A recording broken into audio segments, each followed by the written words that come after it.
Smallmouth bass. Smallmouth, although similar to their largemouth cousins, feed and act in a very different fashion. Although smallmouth feed on bait fish like largemouth, a large portion of the smallmouth's diet actually consists of crayfish. This is because smallmouth tend to lurk in more rockier, faster moving water and creeks as opposed to ponds and lakes like largemouth do. And seeing as smallmouth tend to lurk more in creeks and rivers, there tends to be a larger concentration of crayfish in these areas. And there are few baits on the market that mimic a crayfish better than the simple, humble tube. A tube is a cylindrical shaped bait with octopus-like appendages on the end to mimic a crayfish's claws. And although a tube can be rigged in many different fashions, be that a Texas rig, weighted or weightless, for me, there is one style of rigging that is proven to be the most effective. And that is a simple jig head style technique. How I rig a tube is slightly different than most people normally tie baits on a jig head. First, I start with the tube head jig unattached to the leader, and then I push the tube backwards until the hook point is seated at the end of the tube.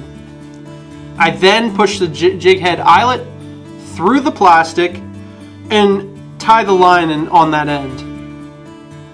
This style of rigging allows for the tube to be heavy enough for further distance casting while still snagging less on the often very rocky bottom.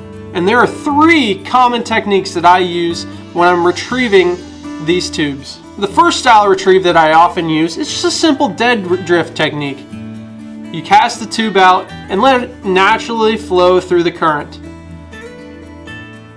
This is imitating a dying crayfish that is just drifting along the bottom. The second technique, which is often my most common technique that I use, is a simple jigging style technique.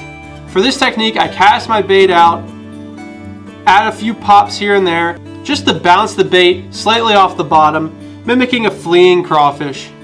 And the last technique that I utilize is a swinging style technique. I'll cast the bait at a slight angle downstream and allow the bait just to free swing against the current. You will be very surprised at how many fish will hit the swinging style technique when they wouldn't hit the other two techniques.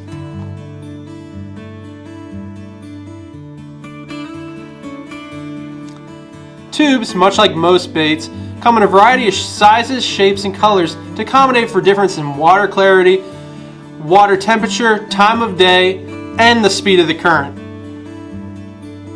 Often matching the hatch is typically the best strategy. Start by flipping over some rocks, catch a crayfish or two, and then just match them to your tube box, seeing which color and size closely resembles the crayfish that you caught.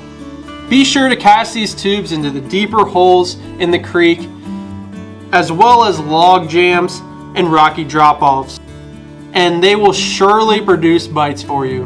Be sure for these tubes to cover as much ground as possible, as smallmouth will hit these tubes pretty quickly or they won't hit them at all. Tubes are simple to use, simple to rig, and they simply catch fish. They're an awesome bait. Although they have their downsides, they will often catch a lot of smallmouth. So be sure the next time you're in the local tackle store to pick up some tubes when you're itching to catch some smallmouth. Well, I hope you guys enjoyed this video. I hope it was informative for you. Stay tuned for some future videos. I still have a lot of smallmouth content coming up. Until next time, Slant Obey, my friends. I'll see you on the flip side.